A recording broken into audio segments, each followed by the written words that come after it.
تحية خالصة لكم. لقاءنا متواصل ومستمر. أهلا وسهلا ومرحبا بالجميع. وغنمشيو مباشرة نرحبوا بالأستاذ محمد أحليمي، أخصائي في التغذية. صباح الصحة والسلامة أستاذي ومرحبا بك. شكرا لك اختي سكينة، تحية ليك وتحية لفريق العمل وتحية للمستمعين الكرام، وصباح الصحة والسلامة للجميع إن شاء الله. أحوال طيبة على خير. بارك الله فيك، شكرا. الله يطول لي عمرك. إذا أستاذي اليوم غادي نتكلموا دائما ضمن الخضر الموسمية على الفجل، بحق الفجل الأحمر. نعم. تماما. إذا كنعرفوا بأنه بزاف الناس كيستعملوا الفجل في السلطة. كاين البعض اللي ما تيقدرش عليه لأنه حار وقاسي شوية، وكاين البعض اللي تيحبدو، وفي أنواع كثيرة. اشنو هو اللي أصح وفاش كيفيدنا، وشنو هي يعني شنو هي الفائدة الصحية ديال الفجل بصفة عامة؟ واخا فعلا اختي سكينة، هذه النقط كلها غادي نوضحوها ان شاء الله، يعني بالتدقيق باش كومسا هكايا الناس يعني نردوا الحق ديال. انا سانصب نفسي اليوم محاميا لهذا الفجل هذا، لان فريمون والله العظيم زعما انا استغرب اختي سكينة، زعما غريب جدا كيفاش الانسان يمشي يفكر في المكمل الغذائي هو وحده شي اشياء اللي ممكن يجيبها من سوق اسبوعي ولا من المارشي ولا من واحد دايز بواحد الدابه كيبيع النعناع وكيبيع القزبر وكيبيع المعدنوس وكيبيع الشيبه وكيبيع الفجل، شي حاجه هكا مدوره حمراء اللوين ديالها زوين سميتو الفجل. بعض الاغذيه مالوغوزمون ضاعت وسط الاختراق ديال الثقافات العالميه للثقافات المحليه. وقلت انا عجيب كيف الانسان يفكر يمشي يشري مكمل غذائي داير 400 درهم و500 درهم ويخلي ربطه ديال الفجل دايره 30 ريال ولا 2 دراهم. والله ثم والله وتعرفوا شنو كاين في هذا الفجل هذايا. كاين بعض الامور اللي من هالنقطه اللي شرتي لها اختي سكينه، فعلا بعض الناس كيربطوا الفجل انه مر. انا غنعطيكم المروره ديال الفجل شنو السر ديالها. فقلت انا والانسان كيتناسى هذه الاغذيه هذه. فهاد الاغذيه هذه الفجل، بطاطا القصبيه، اللفت، عطينا فرصه احنا كبشريه، عطينا فرصه انها باقا وسط منا. واحد النهار راه غتنقرض ما غتبقاش، وعاد نرجعوا نقولوا كان واحد الغذاء مدور صغيور. انا نهضر علاش قلت الفجل الاحمر، لانه هو اللي عندنا في المغرب. كاين لو غادي نواغ، الوغ كاين لو غادي روج، كاين لو غادي نواغ، كاين انواع ديال الفجل. من اللي بقى في المغرب هو الفجل الاحمر. فاغذيه صراحه ما خدتش المكانه ديالها في النظام الغذائي بحكم التغيرات في العالم فيغ واحد النظام اللي يعتمد على شي حاجه حلوه، شي حاجه اللي لان الفجل البنه ديالو ما غيتذوق الا كان الانسان ما كياخذش خميره بلديه، ما غيتذوقش المذاق ديال الفجل، غيجيه مر. انا جو سوي سور، وهذه المروره غادي نهضر انا منين جات. فاول حاجه سبحان الله العظيم في الفجل، انا النصيحه اللي نعطي للمستمعين، اول خطوه الله سبحانه وتعالى قال وإن من شيء إلا يسبح بحمده ولكن لا تفقهون تسبيحه. والله سبحانه وتعالى شنو قال فلينظر الإنسان إلى طعامه. أنا أدعو الناس شري انت غير بيضة الفجل، غير يشوف هي الشكل ديالها، شوفها بعين الجمال، بعين أنه مخلوق رباني، ماشي واحد الساشي فيه مكمل، لا، شوف الفجل بالوريقات خضرين ديالو، بالشكل ديالو المدور، باللون ديالو الأحمر المائل إلى الوردي، شكل جميل جدا يوحي وكيهضر معاك أنه غذاء يزن ذهبا في علم التغذية. فعلاقتنا بالفجل كاينين أنواع. كاين اللي ما عمرو سمع بهذا الشيء، غنسميوه شيء لأن بالنسبة له ما عمرو سمعه. كاين اللي شايفه ما عمرو ذاقه، وكاين اللي ذاقه وربما لم يستصيغ المذاق ديالو، وكاين اللي ذاقه مقدروا كل التقدير. فاليوم في ظل اختي سكينة البحث لأن اليوم احنا مضطرين للبحث عن غذاء اللي يكون الثمن ديالو رخيص في ظل هذه الأسعار المرتفعة. دي ضرورة يعني، والحل هو هذا. ملي كنهضروا على البقولة، ملي كنهضروا على البسباس راه نهضروا عليه، ملي كنهضروا على الفجل عرفتوا الفجل راه كيحل لك بزاف د المشاكل. وانا نعطي مثال، ملي غنهضروا على الشلاضة، الفجل فيه البيكتين. ملي كتاخذ الفجل في الشلاضة كتنسى شي حاجه سميتها الجوع. فيه ما غاديش تاخذ من موراها حلوى، ما غاديش تاخذ من موراها عصير. يعني هذه المساله مهمه بزاف. شوف الناس كيفاش كانوا كيكرموا المعده ديالهم، كيكرموا الجسم ديالهم. انا بالنسبه لي اعطاء الجسم غذاء جيد انك كرمتيه، الحق اعطاء الجسم غذاء غير جيد خونتيه. انا بالنسبه لي الاكل غير جيد هي خيانه للجسم. فانت باقي صحتك مزيانه والجسم كيكابر معاك وكيساير معاك وانت هكا تعطيه في بعض الاغذيه لا علاقه لها بالكتالوج اللي عنده. انا بالنسبه لي هذه خيانه من نوع اخر، اننا كنخونوا الجسد ديالنا وكنخونوا الصحه ديالنا، وسنحاسب على هذا الشيء هذا. فالفجل هو الموسم ديالو هو دابا. نبته اللي كنستعملوا الجذور ديالها والاوراق ديالها نعم حتى هي كوميستيبل، حتى هي كنستهلكوها، بحال الاوراق ديال اللفت، بحال الاوراق ديال الباربه. هي الاوراق ديالها دايرين بحال الاوراق ديال اللفت، غير هما صغارين شي شويه، والاوراق ديالها زوينين، يعني في المذاق ديالهم ممكن كانوا الناس كيزيدوهم مع البقوله، كانوا الناس كيزيدوهم مع الاوراق ديال الجزر، كانوا كيزيدوهم مع الاوراق ديال الباربه، الاوراق ديال اللفت. فهي نبته كنستهلكوا الجذور ديالها. شنو العناصر اللي فيها؟ عناصر كثيره بزاف، مي غنعطي انا استسمح بعض المصطلحات العلميه غير للاستئناس فقط. واخا هي فيها واحد العائله كيتسموا لي زونتوسيانيدين. هادو شنو هما؟ هادو لو كان يعرفوا المستمعين اختي سكينه شنو كيديروا هاد لي زونتوسيانيدين في الجسم، عجيب جدا. كاينه الفجل فيه البيلاغونيدين وفيه الدلفينيدين. هادو ما بجوج شنو كيديروا؟ الصابون ديال الكبده. يعني مستحيل الكبده يكونوا فيها شحوم. الكبده كتبغي جوج مراحل باش انها تقوم بالعمل ديالها، تحيد لك لي زيفي سكوندير ديال الادويه، تحيد لك السموم. جوج ديال العمليات، لاديسيون ولا كونجيغازون. هاد جوج عمليات كديرهم الكبده في وجود هاد لي زونتوسيانيدين اللي هضرت عليهم اللي كاينين في الفجل. شتو الكبده كيكون عندها النهار الكبير فاش كتاخذوا الفجل، هادي عقلوا عليها. ومزيان نكرموا حنا هاد الكبده اللي كتقوم ب 900 عمليه اللي عارفه العلم دابا، وما اوتيت من العلم الا قليلا. هذيك الكبده اللي فيها كيلو ونص، 900 عمليه بيولوجيه وفي الصمت كتقوم بها. كاينه عائله اخرى ديال المكون. ملي كنقول انا ما كنقولش مكون، كنقول الجمع. لي غلوكوزينولات هذه عائله، كذلك عائله ديالاش ديال العناصر الغذائيه اللي كاينه في الفجل، واللي هي نعمه من نعم الله. فهذيك الحبه الصغيره. هنا غنجي لواحد المساله. مي كيوصل لكم الفجل مر بزاف، هذا خطا ديال الفلاح. الناس غيقولوا علاش خطا ديال الفلاح؟ خطا ديال الفلاح علاش؟ لان الفلاح الحقيقي واللي عندنا في المغرب الحمد لله تبارك الله فلاحه كبار، الفلاح الحقيقي خصو يعرف فوقاش يقطع الفجل. علاش؟ لان الفجل الا خليتيه زاد في الارض، انا كنهضر على الفلاحه والناس اللي مضلعين في الفلاحه. علاش قلت انا التخصص ديال التغذيه خصك تكون مضلع في الفلاحه.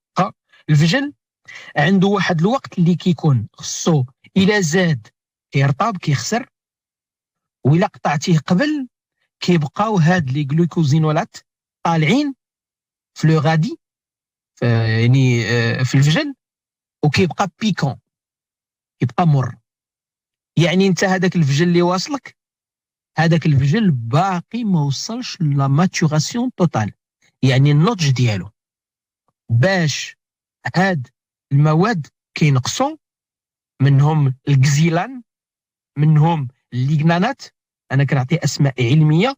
شوف دابا هضرنا على تقريبا 4 ولا 5 المكونات، بما في ذلك كيعطي بما في ذلك البيكتين. فكتكون البيكتين هي اللي كتحل لنا. البيكتين هي اللي كاينه في التفاح، هي اللي كاينه في البعويد في الوقت ديالو، في الاجراس هي اللي كاينه في التفاح. فالبيكتين مي كتفوت عاوتاني وتخلي عندك انت الفجل ويلواولو الوراق ديالو، غتمشي تاكلو غتلقاه بحال الا ولاو فيه بعض الثقوب ورطاب. علاش؟ لان هذه كنسميو حنايا لالتيغاسيون ديال لا ستركتور ديال البيكتين. وبالتالي ملي تمشي تشري الفجل حاول تسول مولاه واش هذا الفجل هذايا حلو، لان ما كاينش الفجل مر، كاين الفجل ما تقطعش في وقته. الا ما تقطعش في وقته كيولي مر. فالوراق ديالو باش عاوتاني ما تلقاهش رطب، لانه هو الا رطب كيولي سبونجو، كيولي بحال ليبونج، كيولي بحال بونجا، واخا ما تقدرش تاكلو عاوتاني. هذه فوقاش كتبان ملي تاخذوا الفجل، خذوا الورقه، الورق ديالو يكونوا باقيين واقفين، يكونوا باقيين واقفين، ما يكونوش نازلين، ما يكونوش حنا بالدارجه كنقولوا لاويين، واخا تما غادي تلقاه عاوتاني داير بحال ليبونج، واخا. كذلك الفجل فيه لي بوليفينول، اهمها البوليفينول اللي كاين في اتاي، كاين حتى في الفجل، سميتها لا كاتيشين. هاد لا كاتيشين دابا تصور احنا وصلنا دابا ل5 ولا 6 المكونات كاين غير في الفجل. تخيلوا الناس اختي سكينه كيمشيو كياخذوا هاد الماده، كل ماده كياخذها مكمل، مع العلم ان الله سبحانه وتعالى قال افمن يخلق كمن لا يخلق. فانا نخلي هاد الفجل هذا والظروف اللي كنعيشوها والغلاء ديال بزاف الامور، فهذا هو الحل، هو نرجعوا لثقافتنا. ثقافتنا الجميل فيها شنو؟ البنه، نقص الثمن، والصحه. هذه المعادله هذه هي اللي خصنا نحلوها في 2025. نعطيو شي حاجه تكون بنينه، وشي حاجه اللي تكون الثمن مرفقه، وشي حاجه اللي تكون تحترم الجانب الصحي. كاينه معادله اخرى، حاجه رخيصه تضرك في صحتك.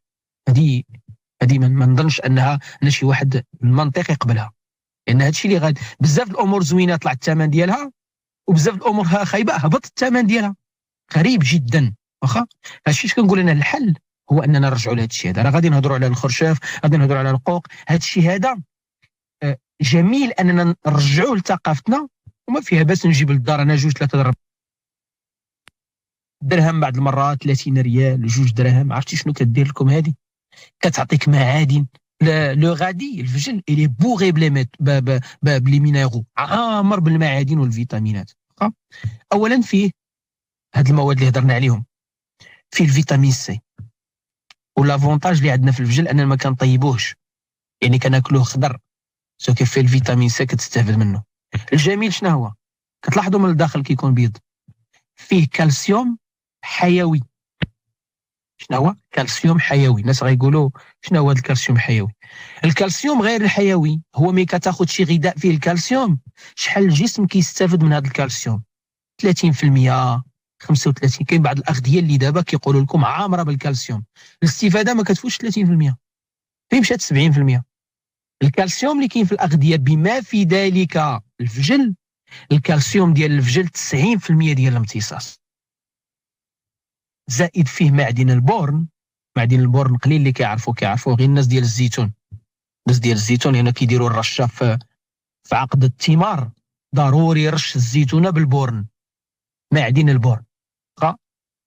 كذلك فيه المغنيسيوم الحيوي. شوف فيما تسمعوا في الغذاء ماشي في المكمل، في الغذاء فيما تسمعوا كالسيوم عرفوا فيه فوسفور، عرفوا فيه مونغانيز، وعرفوا فيه مغنيسيوم، وعرفوا فيه بورن. علاش؟ هذا فريق عمل العظام. قطعوا الفجله، قشروها ولا تقدروا تاخذوها بالقشور، ما كاينش مشكل، قسموها على 2، شوفوا الشكل ديالها داير بحال الشكل ديال العظام. الله سبحانه وتعالى قال وفي الارض آيات للموقنين وفي أنفسكم أفلا تبصرون. مغنيسيوم حيوي، فيه فيتامينات جروب بي، وخاصة لاسيد فوليك، فيتامين B9 اللي كتحتاجه المرأة الحامل، اللي كيحتاجه الإنسان في الجهاز العصبي ديالو، اللي كتحتاجه الرجل كذلك والمرأة في التعبير الجيني. الناس كيقول انا هذا مرض وراثي. مرض وراثي اللي عندك نقص فيتامين B9 وي غيدوز لك، لأن داز الجهن، ولكن طافي. بالحق الا كان B9 مزيان، لو سيستيم دو كوريكسيون مزيان، البي 450 واخا تهز الجين ديال السكري كيطفى. باش كنطفيوه؟ ليجيان دو في ديالنا. كذلك الفجل بهذاك المذاق اللي فيه، خصكم تعرفوا فيه اكسيد النيتريك. اكسيد النيتريك الى عقلتو كنا هضرنا عليه في الضغط الدموي. اكسيد النيتريك سبحان الله العظيم، يعني باش المستمعين يعرفوا، ملي كتكون مروح النيف ديالك تلقى واحد الجهه كتسد، واحد الجهه كتبقى محلوله، وإلا تتحلات الاخرى كتسد. علاش الجسم كيدير هذا الشيء هذا؟ دابا انت كانسان ما فيك لا روح لا والو، باش تطلع اكسيد النيتريك تبغي دير ريسبيراسيون، سد جهه وخلي جهه، كيطلع اكسيد النيتريك. شنو كيدير هذا اكسيد النيتريك؟ لاحظوا الانسان من يكون مروح مريض، واخا يكون البرد الا شاف العريقات كيلقاهم منفوخين. شكون اللي كينفخهم؟ اكسيد النيتريك. الا حيد اكسيد النيتريك من الجسم كل شيء يجيه ضغط دموي. اش كيدير هذا اكسيد النيتريك؟ كيوسع الاوعيه الدمويه. علاش اللون ديالو احمر؟ وفي الارض ايات للموقنين وفي انفسكم افلا تبصرون. علاش الله سبحانه وتعالى قال فلينظر الانسان الى طعامه؟ انا كنشوف الفجل الاحمر كنعرفو مفيد للدم. ماشي ضروري نشوف شنو بين المختبر. نعم جيد، ولكن هذه شحال ما كاينش مختبر. الناس شافوا الرمان عرفوه مفيد للدم، شافوا الفجل عرفوه مفيد للدم. شنو سبحان الله غادي خرج دابا الرمان، ما بقاش الرمان، جا موراه الفجل. كل عضو كل حاجه في جسمنا الا وعندها واحد المدعم ديالها في كل فصل. هذا قانون عجيب جدا. فاكسيد النيتريك اش كيدير؟ الاوعيه الدمويه. شوف اي واحد عنده ضغط دموي يا مشكل في القلب يا مشكل في الاوعيه. داكشي اش كنقولوا امراض القلب والشرايين. الشرايين والاوعيه عندها طبقات. اولا هي عضلات، وعندها 3 طبقات: الانتيما، الادفانتيس والميديا. هذيك الميديا خصها تبقى الاستيك، خصها تبقى تتقلص وتتمدد. الى قصحت سي لا تونسيون ارتيريال، ليبرتونسيون ارتيريال، ارتفاع الضغط الدموي. علاش؟ لان ملي كتقصاح القلب ما كيدوش الدم بزاف، كيكون كيضرب 12/8 يولي يضرب 19 على 12. هذا هو ارتفاع الضغط الدموي. فاكسيد النيتريك كاين في الفجل. وبالمناسبه اللي دابا واحد كارثه كتوقع في العالم، الاقبال على بعض الادويه الجنسيه. الادويه الجنسيه كلها فيها اكسيد النيتريك، والبرانسيب اكتيف ديالها هو اكسيد النيتريك.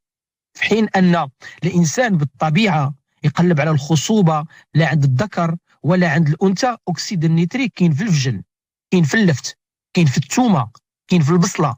هادو كاملين فيهم اكسيد النيتريك. كاين في الباربه، اعلى نسبه كاينه في الفجل وفي الباربه مع البيطايين. تشوف الباربه عاوتاني اللون ديالها احمر. كذلك الفجل فيه هاد لي برانسيب اكتيف. شنو هما برانسيب اكتيف؟ هما العناصر القويه في الغذاء. ملي تسمعوا دي برانسيب اكتيف عرفوا هي العناصر القويه في الغذاء. الفجل فيه عناصر غذائيه اللي سبق وهضرنا عليهم، منهم لي زونتوسيانيدين. راني اعطيت اسماء ماشي ضروري نعقلوا عليهم. منهم الكزيلان، يعني اكس يعني اكس وحده ايغريك، الكزيلان باش يعرفوا الطلبه اللي راه كيتصنتوا لنا. فهاد الفجل فيه مواد مقاومه للبكتيريات ومقاومه للفيروسات، خاصه لي فيروس ديال لا غريب. جسمك كيكون منع. انت حضيها قبل ما تدير. الجسم ديالنا خصنا نكونوا دايرين له الحصانه. ها باش جايه الحصانه ديال الجسم جايه من الارض، ما جايش من لومبراج. فمقاوم للخمائر، عناصر غذائيه مقاومه للبكتيريات، مقاومه للفيروسات. اكثر من هذا، اجمل شيء انها مقاومه لتكاثر الجرثومه الحلزونيه. دابا تصور اختي سكينه، نقولوا لشي واحد، نفترض جدلا، نفترض شي واحد تقول له خذ هذا الفجل هدايا وخا يكون مر، بالحق وقايه من الجرثومه، انا جو سوي سور ياخذها. حيت ما تفعله الجرثومه ما يتصوروش الانسان. فالجرثومه الحلزونيه الكونديدا البيكون كاينه في جسمكم، كاينه في جسمي انا دابا كمحمد احليمي. الا مشيت درت التحاليل علقى عندي الجرثومه الحلزونيه، بالحق علقاها في لا دوز فيزيولوجيك، فذاك الكميه الفيزيولوجيه. علاش؟ لانها يراقبها جهاز المناعه. شكون اللي كيحفز وشكون اللي كيراقب جهاز المناعه؟ هاد العناصر اللي كاينه في الغذاء، بما في ذلك الفجل. كذلك الان دابا الناس مروحين، عندنا كاين انسان عنده المخاط وعنده البلغم، هذوك لي ميكوس اللي كاينين في الرئه واللي كيوصلوا حتى للحلق. هذاك المخاط والبلغم ولي ميكوس، الفجل غذاء قوي للجهاز التنفسي. عجيب امر هذا الغذاء. شو دابا شحال هضرنا عليه، يعني بواحد الشكل عجيب كيفاش تخلينا على هذا.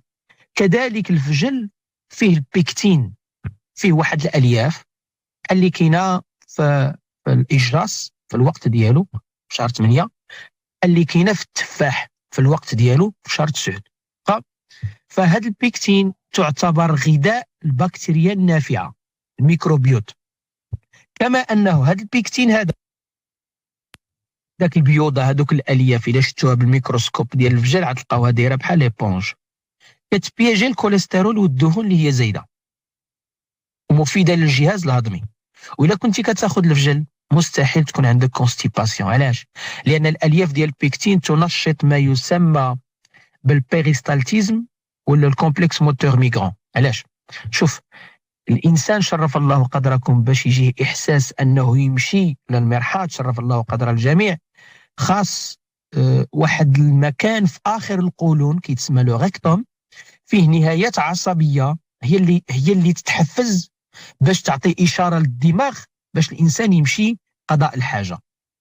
البيكتين اللي كاينه في الاغذيه بما في ذلك اللي كاينه في الفجل كتقوم بهذا الدور هذا، حيت كاين اللي عنده الامعاء ناعسه، هذا المفهوم هذا يعني غير نشيطه، ما كاينش هذا النظام، ما كاينش هذا لو سيستيم. وباش تعرفوها، باش تعرفوا هذا النظام هذا، يعني انسان عنده عيان وما كيشتغلش مزيان، الانسان شرف الله قدركم ما عندوش لونفي يمشي قضاء الحاجه، ما يمشي شرف الله قدركم الملحد، يتسنى 10 دقائق 7 دقائق، شرف الله قدركم ما يقال استفراغ. هنا شنو كيكون جسمك لا يستجيب لهذيك الاشارات، الدماغ ما حتى شي واحد ما صيفط له اشاره. هاد الاغذيه البقوله، الخرشوف، القوق، هذا الفجل كيقوم بهذه العمليه. علاش؟ لان فيه الياف البيكتين، والياف البيكتين كتوصل لهذا المكان وكتعطينا تنشيط هذه السياله العصبيه باش تمشي للدماغ. الجمال، ما كاينش شي جمال بحال الحبه ديال الفجل الا شفتو فيها، واحد الجمال فيها، واحد البريونس، واحد اللمعان، واحد اللون. هذا ماذا يوحي ان الفجل جميل للبشره وللشعر وللنضاره ديال البشره وديال الشعر. كما ان الفجل انا كنسمي غذاء الشباب. علاش؟ لان فيه فيتامين سي عاليه، واوغوزمون ما كنطيبوهش، كنستافدوا الفيتامين سي اللي كاينه في الفجل كيتصاوب بها واحد النوع من انواع الكولاجين، لان الكولاجين فيه الواحد وجوج. عارفين الكولاجين دابا كيتباع كمكمل، كاين في الفجل تقدر تاخذه ب2 دراهم. هذا الكولاجين هذا كيتصاوب من الفيتامين سي، وهذا الكولاجين هو اللي كيخلي لك البنيه ديال البشره، هو اللي كيخلي لك لي غيد تجاعيد ما يبانوش، كيتسمى بهرمون، لا عفوا، ماده الشباب. كذلك العظام، شدوا الفجله قشروها وقسموها على 2، شوفوا من الداخل دايره بحال العظام فيها لي زوستيوكلاست لي زوستيوبلاست، الشكل ديالها بحال العظام. اذا في كل فريق عمل العظام كاين في الفجل. كذلك الفجل فيه مكونات لتمنع تكون حصوات الكلي، تمنع تكون اوكزالات دو كالسيوم. الفجل فيه عناصر غذائيه مانعه لتكون اوكزالات دو كالسيوم، واوكزالات دو كالسيوم هما الحجر في الكلاوي. الفجل كذلك فيه عناصر غذائيه تمنع تحول لبيورين الى حمض اليوريك، وحمض اليوريك هو اللي كيعطينا لاغوت. كما ان لا لا لا الفجل هضرنا انه مفيد للكبد، وهضرنا على الجرثومه الحلزونيه باش نعطي التدقيق العلمي. الجرثومه الحلزونيه الماده اللي كاينه في الفجل اللي كتمنع تكاثر الجرثومه الحلزونيه، سواء الناس اللي بغاو ما يتقاسوش بها، سواء الناس اللي حيدوها وبغاو انهم ما ترجع لهمش. السلفورافان، الفجل فيه السلفورافان اللي كاين في الورقيه، كاين في الشوفلور، وكاين في المكور. هذه الماده كامله كل ما خمرنا هذا الغذاء، لان الفجل انا غنهضر على الاستعمالات ديالو، راه ممكن اننا نديروه كذلك لاكتو فيرمونتي. كما ان السلفورافان بحث يعني هادشي اللي كنعطيكم انا كله مبني على الميتا اناليز، بحث بالانجليزيه يتحدث عن السلفورافان اللي كاينه في الفجل والوقايه من السرطان الثدي عند الانثى وسرطان البروستات عند الرجل. هذا شيء عجيب جدا. كيفاش غنستهلكوا هذا الفجل؟ غنمشيو نشريوه ب 30 ريال ولا 2 دراهم، غنقسموه على 2، نزيدوه مع الشلاضه، نديروا لها حامض، نديروا لها ملحه، نديروا لها ابزار، نقدروا نديروا حتى قزبر حبوب، ونزيدوه مع الشلاضه اللي بغينا. هذا الفجل هذا ممكن نديروه مخمر، ممكن نديروه يعني نصيروه، نعم كيتصير كيولي زوين بزاف. ونقدروا نديروه قلنا مع الشلاضه، مع الخاص، مع البسباس، الحامض، الباربا، ونزيدوا عليها زيت الزيتون، ونزيدوا عليها قزبر حبوب، ونزيدوا عليها يبزار، ما كاينش مشكل. فيه ماء بيولوجي، فيه الياف جيده، فيه معادن وفيتامينات. ويسمح لنا هذا الفجل لان كنا مقصرين في حقه، لان كاين الشيء الكثير ما يقال، ما هذا الشيء كاين في ديك الحبه الصغيره الحمراء الزوينه اللي سميتها الفجل، اللي مالوغوزمون تخلينا عليها. نتمنى ان شاء الله اننا كنا عطيناه الحق ديالو ولو قليل، من اجل اننا نرجعوه في ثقافتنا. لان راه عندنا شحال، عندنا واحد جوج ثلاثه في شهر 4 راه كيبدا يقصح، صافي كيدير الزريعه، كيبدا يقصح، كيولي بحال ليبونج، ما يمكنناش نستهلكوه.